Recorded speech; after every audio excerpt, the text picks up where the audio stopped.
Yeah, I can pull it off Google Drive. I can just have her open up a GIAN Google Drive and we can just open it.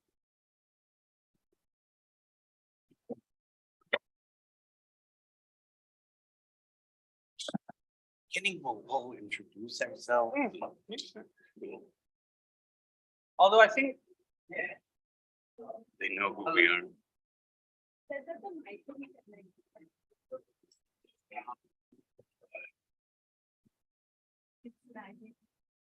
is that me? Yeah, it's tagging. Oh my God.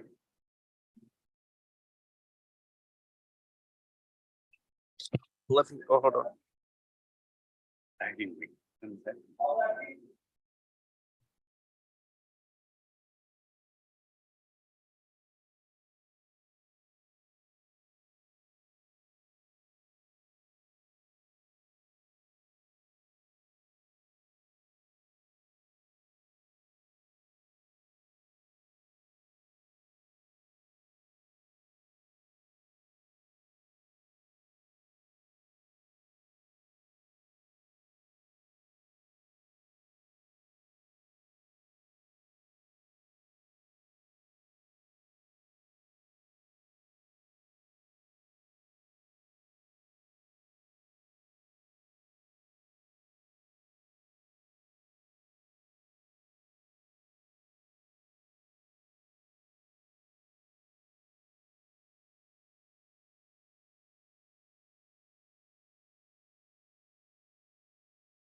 My name is Faraz.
Oh, sure.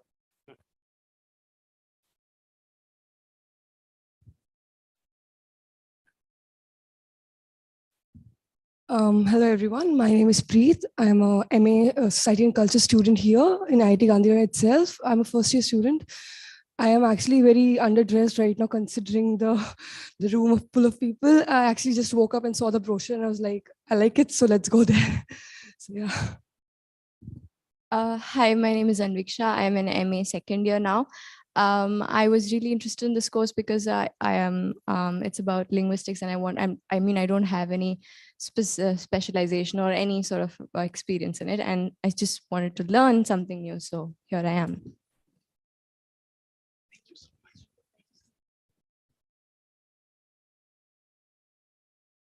Should I start, Nishan?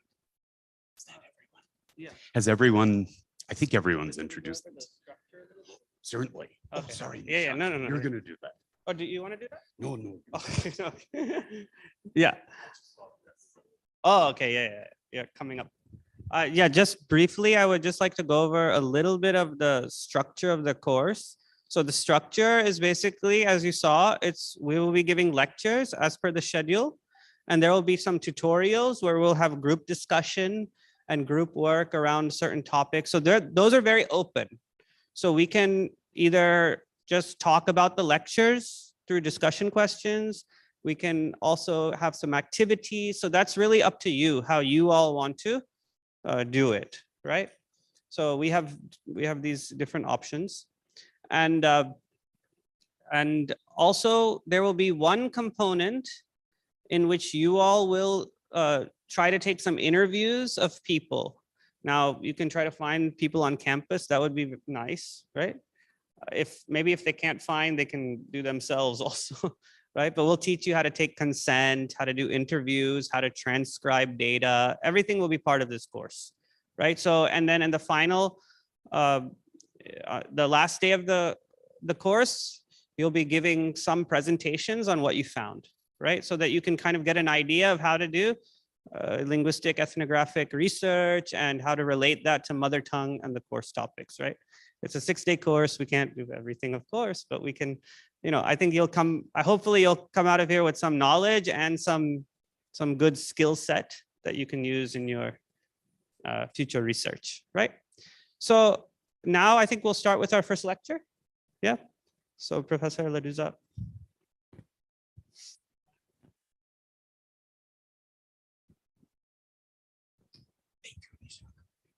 Thank you so much, Nishant, for your generous introduction. We're grateful for all of you coming to the course. We hope that you have a lot of fun. Frankly, from your self-descriptions, we're likely to learn quite a bit more from you than you're going to learn from us, but that's fine. It's an amazing group of people, and I'm really, really excited. I think we all are. This first lecture is meant to provide a very, very general introduction to linguistic anthropology. So to set the ground, as it were, on which we're all going to be traveling. It's very possible that this will be a review, I would say, for many people in the room, but that's okay. Is that okay? Great. So the purpose is really to introduce, I heard from your description, some of you are more inclined toward linguistics, some of you more inclined toward, for example, performance studies, cultural studies, let's just call that anthropology. And what the lecture is meant to do is to bring together language and culture and to give you a sense of how anthropologists, in particular linguistic anthropologists, approach this phenomenon that we think of as language, communication, interaction, and among other terms. All right, so what is anthropology? It's an incredibly hard thing to explain. Anthropology is the study of everything, frankly. It's the study of any phenomenon where human beings are involved. It's the results of human activity in the world generally. So anthropology is the study of humans, past and present. You might even add future. There's an anthropology of the future now, future studies in anthropology. The word that we use to describe this is holism, H-O-L-I-S-M. Holism means a total study of any aspect of what human beings are up to and have been up to, since their emergence about 150,000 years ago, I think. All right, to understand the full sweep and complexity of cultures across all of human history, anthropology draws and builds upon knowledge from the social and biological sciences, and humanistic and physical sciences. So those are our disciplinary neighbors. Disciplines like sociology, biology, history, art history would be neighbors for archaeology, linguistics, which we'll talk about in a bit. There are 4 fields of anthropology. This is a particularly American development. An American by the name of Franz Boas. Franz Boas was considered sort of the father of American anthropology. And Boas was responsible really for this 4-field approach. You won't find it, for example, in Britain, where anthropology is quite popular, but really it's American.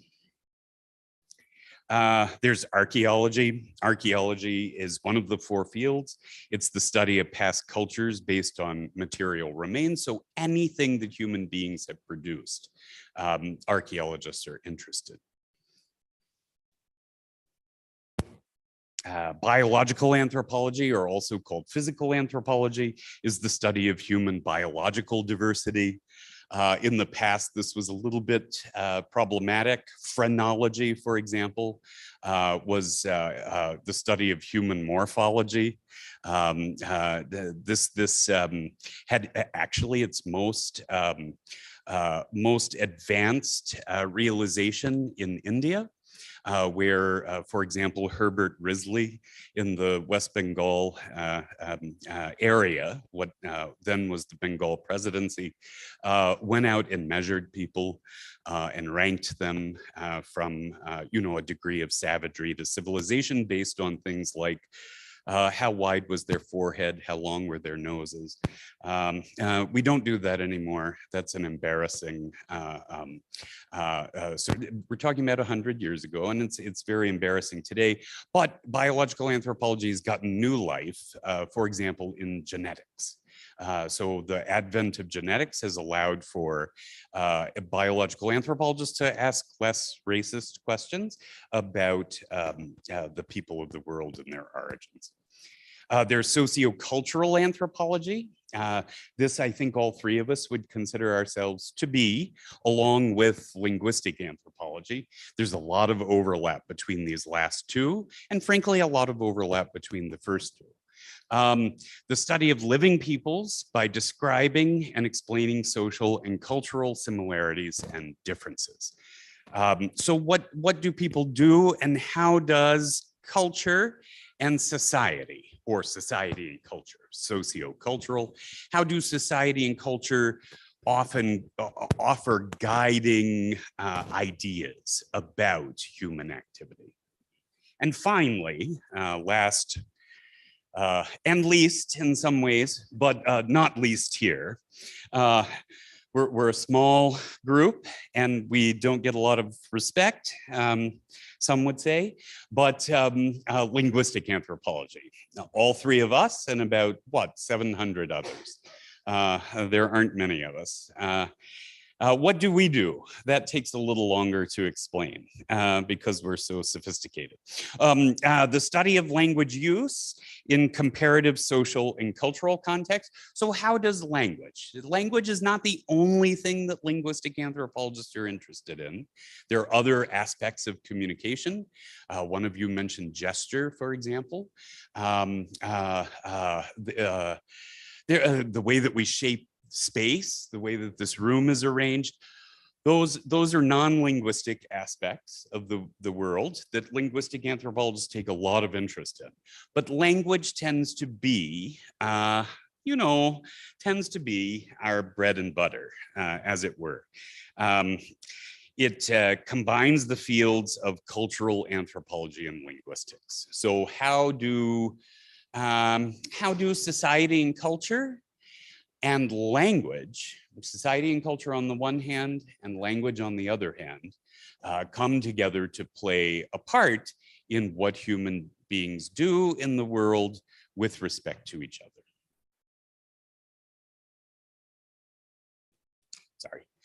There are some key definitions. Language, what is language? I know most of you know this. The system of arbitrary vocal symbols we use to encode our experience of the world. Ferdinand de Saussure was a Swiss linguist who was famous, or retroactively famous, for the idea of arbitrariness in language.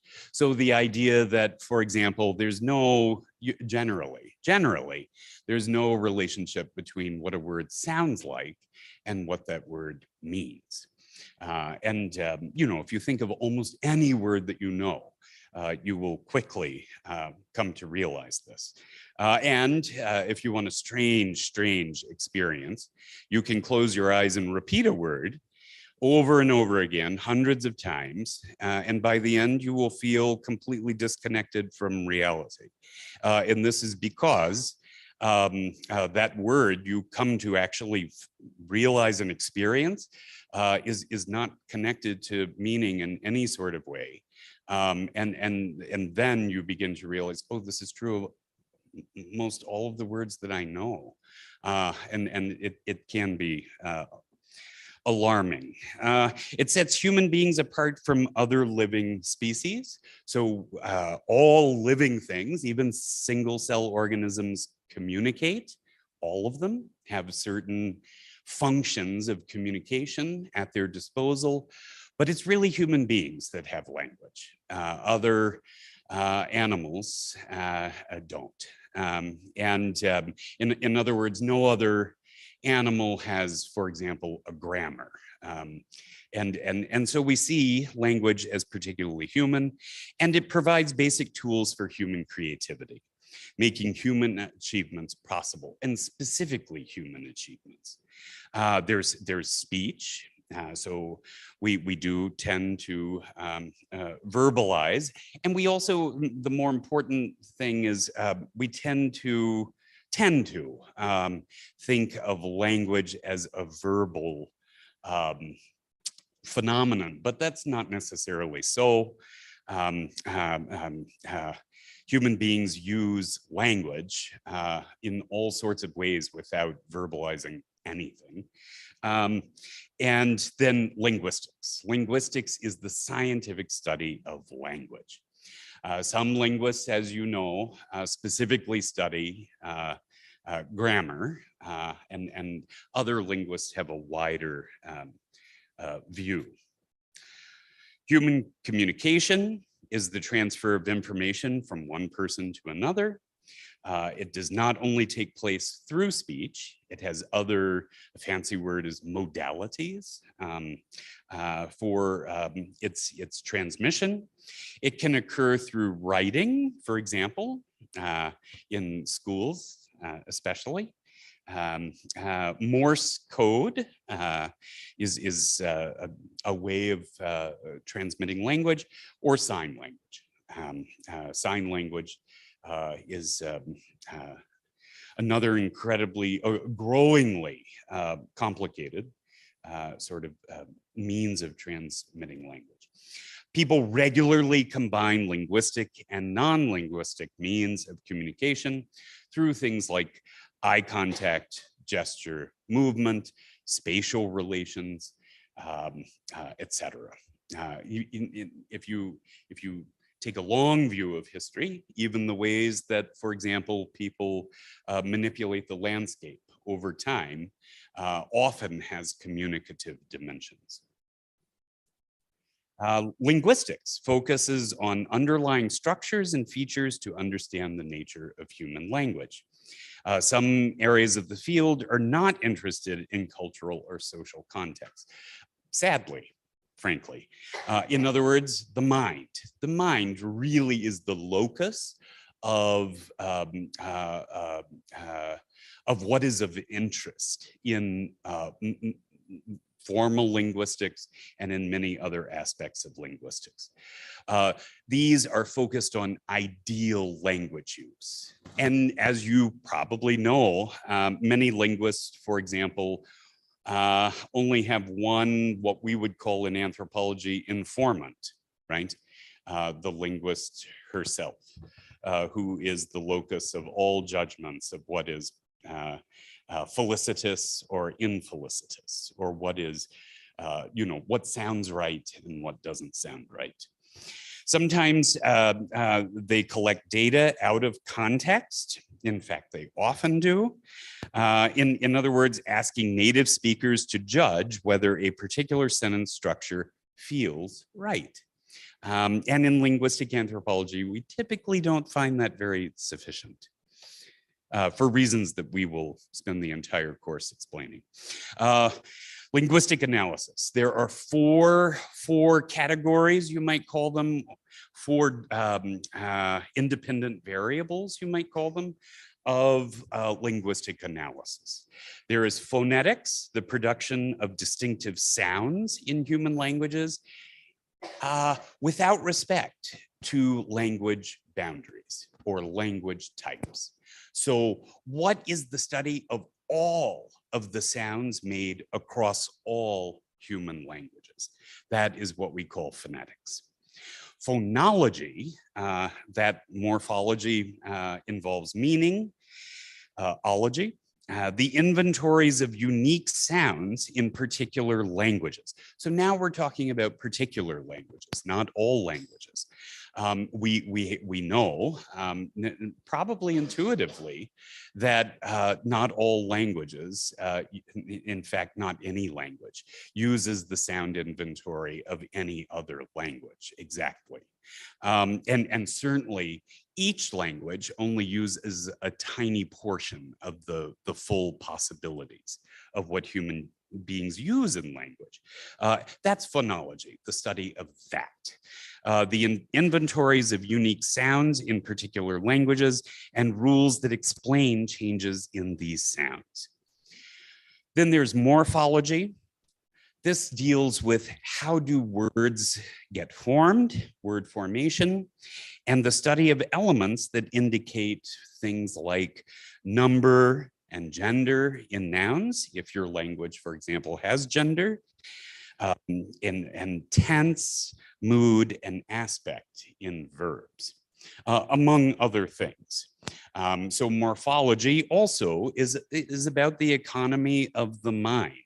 How do you take a few elements, right, and derive or inflect from those few elements a vast inventory of possibilities?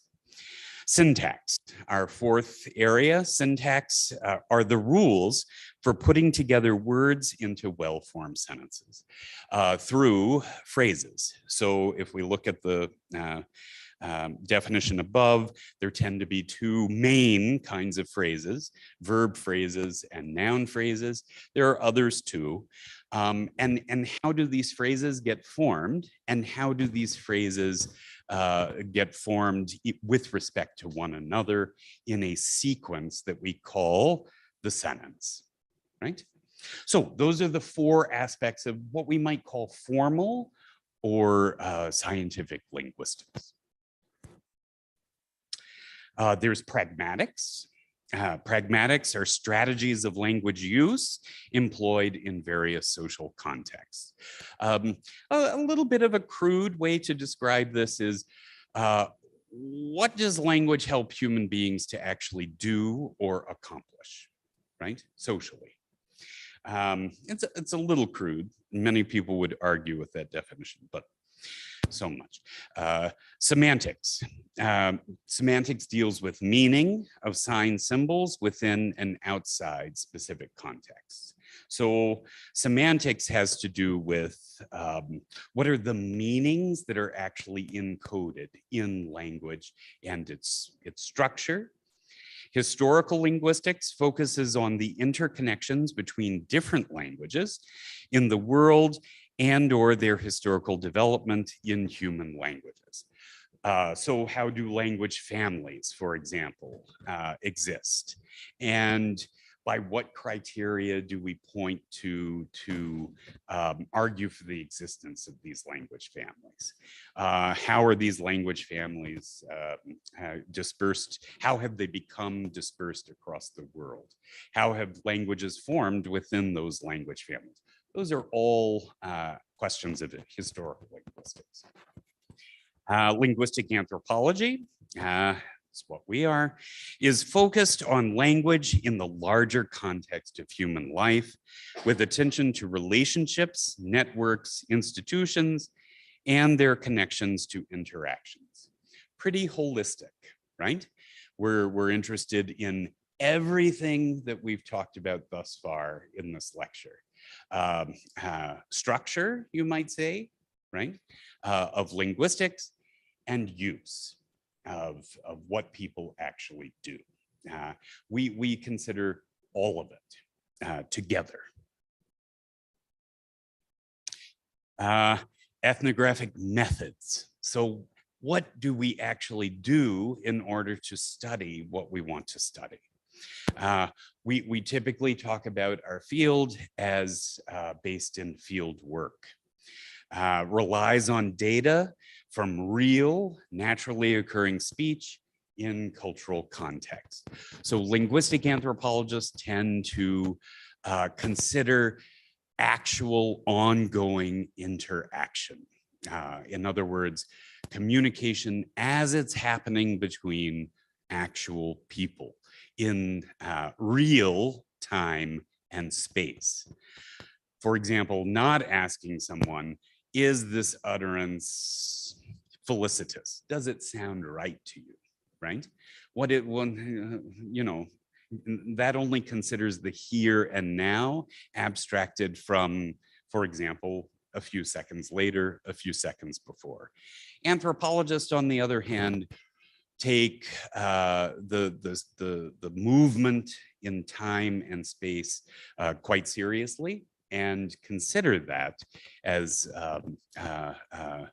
context, the context in which the study occurs. And this context tends to be enriched, we think, I think. It's maybe a bit naive, but we do tend to think that this context gets enriched with long-term fieldwork. So some, you know, in the old idiom, spending a long time in a place, getting to know people, getting to know institutions, getting to know rituals, getting to know habits, getting to know identities.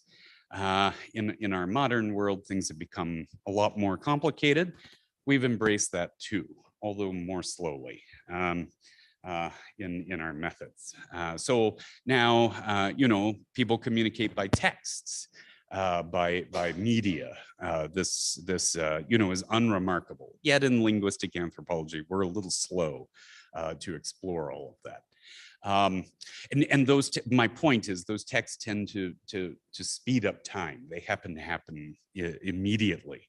And we're interested in that too. But I think we still, in linguistic anthropology, hold on to this idea of long-term fieldwork, familiarity, depth, all of those metaphors, thickening, they are all there in what we're, you know, what we're after, what we describe when we're taking pride in our work.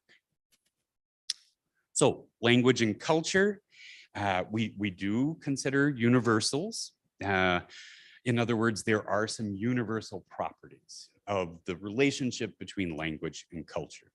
Do cultural categories determine language use? That's a general question, an incredibly complicated general question that we're willing to entertain, or some of us, maybe 20 of us, to be honest. All right, are there many linguistic similarities in the world's languages, regardless of cultural difference? We're willing to entertain that question too. Again, not many of us. Identity. What ideas do people have about their use of language? We're going to be talking a lot about this in the course. How does that affect their sense of belonging to a gender or to social, ethnic, or cultural groups, right? So what, in other words, people have ideas about the way that they and other people use language. They have ideas about their language structure. whose is better, whose is worse, blah, blah, blah. And all of that actually, we believe, comes to have an effect on ongoing interaction, right? What else do we learn when we learn language? That's another question.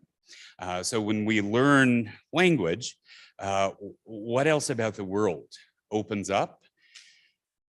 A less often asked question, maybe what else about the world closes down?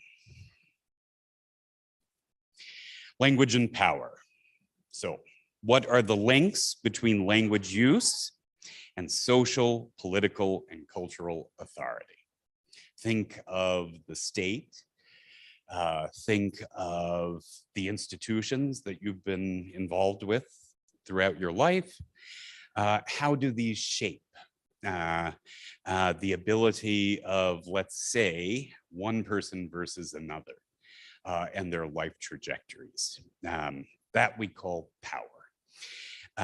And in situations of interaction, right?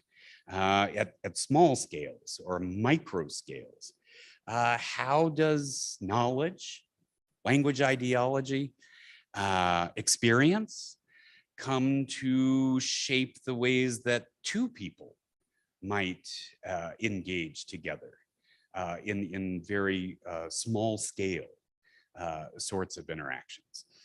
That also we're interested in. And if linguistic variation is normal, which we know that it is, and there is no one right way to speak, we're going to be talking a lot about this.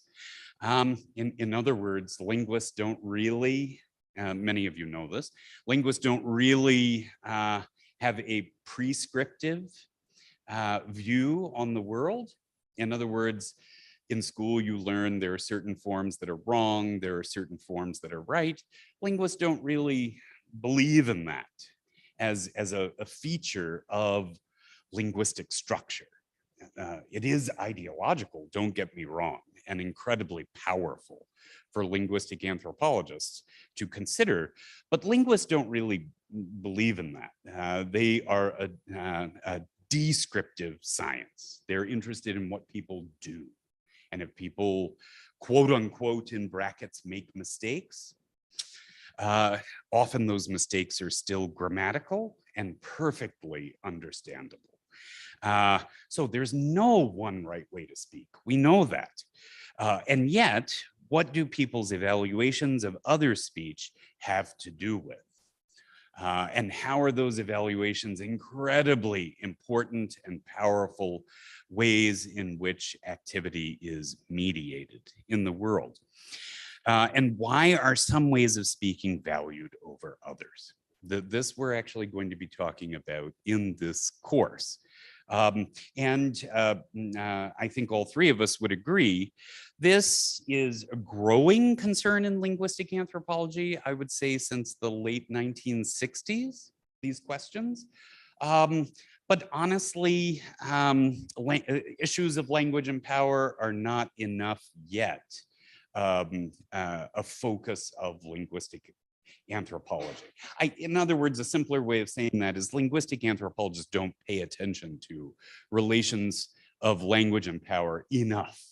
I think comparatively, they do a good job compared to other disciplines, but they could do better. All right, that is a broad overview or introduction to the basic sort of disciplinary subspecialty that we all practice. It's a pretty, how many of you were really pretty familiar with all of this? I bet there are more. Yeah, at least half the class. So apologies, or, you know, it's good to hear things over again and again and again throughout your graduate careers, but and your classrooms. For others, how many for you was this pretty new? Fantastic, great. so it wasn't completely a wasted hour. I'm kidding you. I'm a bit of a jokester, so and my joking can be very immature, so or juvenile. So if you get tired of me, just say so, and I can get serious very quick. It's just a broad overview to introduce you to, in coming lectures, we're going to present a lot more depth, I hope. How about a lot more detail? That's better. Even I will, I hope. This was just meant to give you a sweeping overview of some of the issues of the course. But honestly, if many of you are coming from a linguistics background, a pretty formal linguistics background, it sounds like. And linguistic anthropology is a bit of a strange thing to think about for linguists. And we hope that that will be enriching rather than off-putting. And for, I think all of us and many of you who are teaching, colleagues in sociology, psychology, economics, history, why the tediousness? Why the data? Why do people take seriously all of that detail? I think that is going to maybe emerge in the course as meaningful. In other words, I hope that we can convince you of why taking account of a good deal of detail about the world is beneficial to the fieldwork endeavor and to what we actually learn when we engage in fieldwork. So I think I'm pretty much out of time. We do have discussion questions connected to the lectures, but I think we're going to save. I've been a little long-winded, perhaps. I think we're going to save these discussion questions, and what we're going to do is sort of feel out the tutorials as we go and see how those go, see how much time we want to spend on each question, and we'll have a bank of questions that we will keep as we go on in the course. Thank you so much. All right. I think we have a little break now. Nishant, I better. Sure. Yeah, we can take a break, or what do you, should we take a little break? Yeah, take a little break and we can discuss how to do this. Yeah. Okay. Yeah, so maybe if you all want to take a small break, we can, and then we'll go to the tutorial after this. The next slide.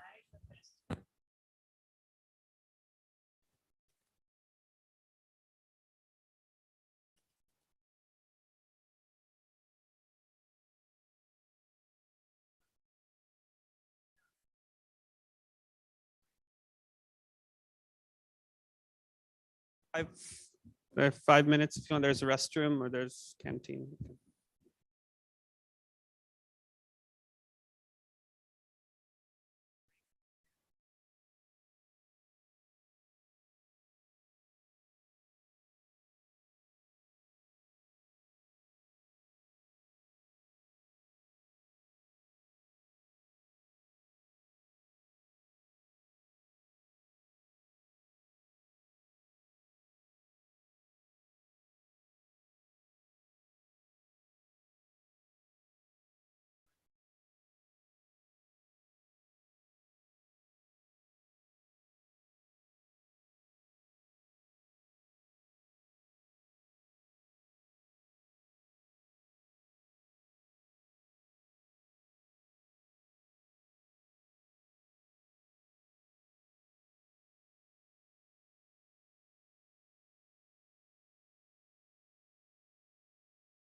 And we can all answer.